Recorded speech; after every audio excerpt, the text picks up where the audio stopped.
Nous allons entendre Maître Sureau, qui est avocat au Conseil et qui représente la Ligue aux droits de l'homme, partie intervenant.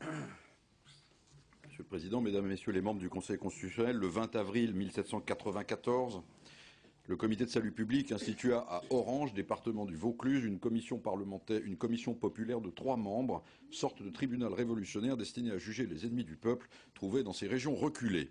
À peine installé, son président, qui s'appelait Fauvetit, entreprit de dénoncer à Robespierre son premier assesseur, un nommé Meilleret. Et on trouve cette lettre aux archives nationales et on peut y lire « Meilleret ne vaut rien comme juge, il lui faut des preuves ». Remplacez le mot de preuve par celui d'intention, au moins dans le sens où le droit criminel l'entend depuis à peu près 5 siècles, et vous aurez à peu près l'affaire que vous avez à juger aujourd'hui. Et elle n'est pas si compliquée, en définitive, comme l'a expliqué mon confrère Vaquet. L'article dont on parle crée une incrimination de consultation habituelle des sites terroristes. Les conditions de la mise en œuvre de cet article sont à l'évidence si larges qu'elles permettent d'incriminer un très grand nombre de personnes, y compris par exemple votre serviteur, qui, présidant une association d'aide aux réfugiés, consulte régulièrement les sites djihadistes pour s'informer sur les discours, les raisonnements, les modes d'expression qui sont caractéristiques de cette mouvance, afin, le cas échéant, de détecter, chez tel ou tel demandeur d'asile, les indices d'un basculement fâcheux. J'entends bien que l'on m'opposera l'exception de consultation de bonne foi. Dans le vague même de sa définition, cette exception n'est pas de nature à assurer ma tranquillité d'esprit, ni celle de milliers de bénévoles, d'associatifs, de chercheurs ou même de citoyens conscients souhaitant s'informer exactement sur cette face noire de notre monde. J'ajouterai ici, si vous me le permettez, que vous ne pourrez pas être insensible, compte tenu de ce qu'a dit mon confrère qui vient de parler, à ce que le vague de cette bonne foi dans l'esprit d'un juge ordinaire permet en matière de délit de faciès.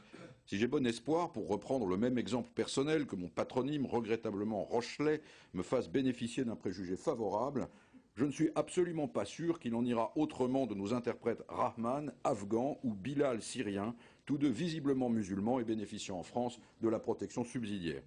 Je voudrais brièvement rappeler 2 points de droit avant d'en venir aux éléments de contexte.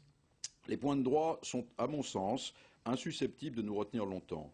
C'est à ma connaissance la première fois en France qu'une démarche purement cognitive fait naître la présomption d'une intention criminelle. Le délit d'éventuelle intention terroriste dont on parle ici repose sur une double supposition. D'une part, la supposition d'un endoctrinement radical, comme on le dit aujourd'hui. D'autre part, la supposition que cet endoctrinement est susceptible par nature de déboucher sur un projet terroriste effectif. La notion d'acte préparatoire devient liquide, nébuleuse, subjective et recule dans le temps. C'est la fin de la Déclaration des droits. Je le dis avec gravité, même l'inquisition de Bernardo Gui n'est pas allée aussi loin. Elle se fondait également sur le fort interne, mais celui-ci n'était pas supposé, et sûrement pas d'aussi loin. Il fallait qu'il se soit vu traduit par des prises de position hérétiques explicites. Et d'autre part, il fallait que des manifestations tangibles de l'option hérétique aient pu être relevées par les inquisiteurs. En sens inverse, il pouvait suffire d'abjurer l'expression publique de l'opinion hérétique pour se soustraire aux poursuites. Nous sommes ici très en deçà des critères juridiques appliqués par l'Inquisition dominicaine. Le Premier ministre, parlant de, je cite, la première extériorisation d'une participation active à un endoctrinement terroriste, outre que cet élément n'est pas dans le texte lui-même, que manifesterait la consultation, je voudrais passer sur ce langage étrange qui cache quelque chose d'assez simple. Aucune opinion n'est demandée, la simple démarche intellectuelle suffit. Nous avons, à l'évidence, passé les bornes du raisonnable. Cette guerre de perpétuelle surprise que fut, selon Marc Bloch, dont je reprends ici les termes, celle de 40, il jugeait avant même d'entrer en résistance que les Français l'avaient perdue par incuriosité intellectuelle. Ce sont ses propres termes. Et nous en sommes là. Je suis un adversaire, comme tout le monde, du théorème de Goodwin ou de la reductio ad Hitlerum. Mais il n'en reste pas moins que ce texte, écrit comme il est, adopté en 1934, eût pu conduire à incriminer tous ceux, Aron et Paulan en tête, qui avaient eu l'idée de lire Mein Kampf pour se faire l'idée de notre futur prévisible. Et si cet exemple a une vertu, c'est bien celle de montrer qu'on ne peut remettre à la discrétion d'un gouvernement et de sa police des questions aussi graves, même au bénéfice d'une restriction relative à la bonne foi, et j'y reviendrai. J'en viens au second point de droit qui ne concerne plus à proprement parler les garanties des citoyens exposés à la répression pénale, mais peut-être plus gravement encore à la liberté d'expression. Il n'est pas besoin d'insister trop lourdement là non plus. Sauf à s'être montré particulièrement inattentif en classe de philosophie, il est assez clair que la formation du jugement suppose de n'être pas limité dans la recherche des faits et des opinions au sujet desquels on s'intéresse, ce sujet futile, comme c'est le cas ici, hautement sensible.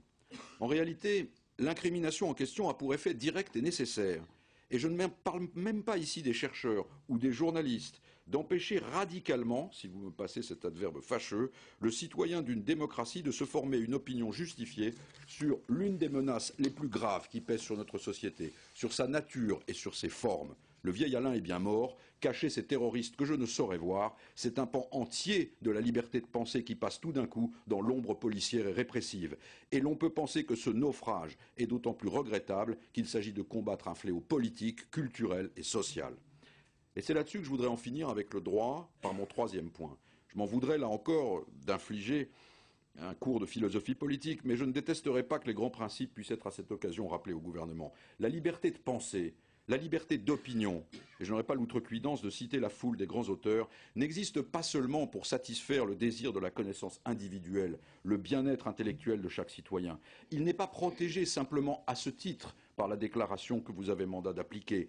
Il l'est parce que cette liberté est consubstantielle à l'existence d'une société démocratique, dont le premier devoir de l'État est de garantir le perfectionnement incessant. C'est l'éducation de l'homme à la raison politique de Kant, et c'est ce devoir que l'État méconnaît ici, ruinant, sous prétexte de sécurité immédiate, ce mouvement même de la connaissance et du choix qui, à la fin, est seul susceptible de protéger notre société du péril qui le menace. Ce n'est pas en ôtant du cerveau du citoyen, selon le mot de Tocqueville, le trouble de penser qu'on peut espérer triompher de ceux qui précisément veulent qu'on ne pense pas. Cette question est aussi vieille que la démocratie elle-même. Tous les auteurs l'ont vu. Qu'ils se soient intéressés davantage à la liberté d'opinion ou à la qualité de la répression pénale elle-même. Tous les auteurs l'ont vu, sauf notre législateur. Comme s'il ne s'agissait pas de questions anciennes et qu'il fallut à chaque fois réinventer le monde pour la satisfaction politique, électorale ou d'opinion de la génération présente. Prenez Beccaria, par exemple, dans son traité. Je le cite. « La vraie mesure des crimes et le tort qu'ils font à la nation et non l'intention du coupable. Celle-ci dépend des impressions causées par les objets présents et de la disposition précédente de l'âme, lesquelles varient chez tous les hommes et dans chacun d'eux, selon la succession rapide des idées, des passions et des circonstances. Il serait donc alors nécessaire de rédiger un code particulier pour chaque citoyen et de nouvelles lois pour chaque crime. Tout est dit. Il suffisait d'ouvrir les vieux livres et de réfléchir un peu. Et devant tout cela, vous ne pourrez que constater l'indigence de la défense du gouvernement. Je ne vois pas qu'en matière de pensée, de liberté de pensée, de garantie individuelle, de formation du citoyen libre, l'on puisse remettre notre tradition entière à la discrétion d'un policier ni même d'un juge, sous prétexte de bonne foi. Et je ne vois pas non plus comment on pourrait sauver ce texte par la notion de consultation habituelle. Il y a des esprits lents qui ont besoin, et j'en fais partie, d'y revenir longtemps pour comprendre. Tout ça n'est pas le moins du monde sérieux. Et j'en viens à présent au contexte pour finir, c'est-à-dire aux excuses qu'on se donne. Car je sais bien ce qu'on dira, ce que le gouvernement dira, ce que la police dira. Voilà bien des grands mots, et les temps sont si difficiles. C'est une chanson souvent entendue, et qui sert depuis quelques années à faire passer les atteintes aux libertés. Une réforme pénale par an, l'état d'urgence maintenu jusqu'à on ne sait quand, mettant notre genre de vie, pour employer un euphémisme, à la merci du moindre attentat. Mais si les temps sont difficiles, ce que personne ne conteste, les principes dont je parle ne sont pas réductibles à ce qu'on appelle commodément de grands mots. Il y va de ce que nous sommes. Si nous ne voulons pas finir une loi après l'autre, par ressembler à cette Russie dont parlait Custine en disant « J'ai senti au fond de cet exercice une volonté de faire employée à faux et qui opprime les hommes pour se venger de ne pouvoir vaincre les choses ». Et le soupçon peut en effet nous traverser l'esprit, qu'il est plus facile de plaire à tout le monde en passant des lois excessives qu'en réformant la police pour la rendre mieux adaptée aux nécessités de l'heure. Les temps sont difficiles, bien sûr, mais ceux de nos grands ancêtres ne l'étaient pas moins. L'idée informulée des gouvernements et des législateurs contemporains, c'est que les principes ne valent que par temps calme. C'est à l'évidence le contraire qui est vrai. Et là-dessus, nos prédécesseurs ne se trompaient pas. Quand Beccaria écrivait son célèbre traité, dont j'ai cité tout à l'heure un passage, on ne pouvait pas traverser la forêt de Bondy sans escorte armée. Et quand à l'inverse, le Parlement meurtri par l'attentat de Vaillant a fait voter des dispositions absolument analogues dans leur nature à celles dont vous êtes saisis aujourd'hui, il a aussitôt subi l'opprobre d'avoir édicté ce que les historiens appellent encore aujourd'hui des lois scélérates, qualificatifs infamants qui durent. En juillet 1971, lorsque vous êtes opposé à ce contrôle administratif des associations que Raymond Marcellin jugeait nécessaire à la répression de la cause du peuple de Jean-Paul Sartre et Simone de Beauvoir, Raymond Marcellin lui-même, j'ai eu la curiosité de me reporter à ses propos, tenait le même type de raisonnement, à peu près exactement dans les mêmes mots que ceux du gouvernement d'aujourd'hui. En vérité, si cette affaire est simple, c'est que les temps sont toujours difficiles pour ceux qui n'aiment pas la liberté. Et la tristesse de ce temps ne tient pas seulement à ce climat de violence civile qui est tellement perçu et tellement amèrement ressenti par l'ensemble de nos concitoyens. Il tient aussi à l'évidente fragilité des grands principes dans notre conscience même. Il tient à la fréquence avec laquelle il nous faut désormais rappeler ces évidences qui renferment en elles-mêmes une part de notre honneur collectif. Les gouvernements ont cédé, les parlements ont cédé, et personne, je crois, n'aurait pu, dans notre jeunesse nourrie des grands exemples et des drames du passé, imaginer qu'ils céderaient aussi facilement, par lâcheté, par inconséquence ou par calcul. Il est sûr que cela nous rendra moins sévères à l'égard de nos aînés, mais c'est une bien faible consolation. Vous êtes, je voudrais le dire, au-delà même de l'émotion, les derniers gardiens de cet honneur et de nos libertés. Permettez-moi d'espérer que vous les défendrez encore alors qu'elles cèdent un peu partout, et que personne, ce qui est aussi grave que le reste, ne semble vraiment en faire un drame. Car ce qui est en jeu ici n'est pas seulement cette disposition particulière, mais cette disposition prise comme partie d'un mouvement qui s'étend et qui s'accélère partout et qui chez nous a commencé voilà près de 20 ans.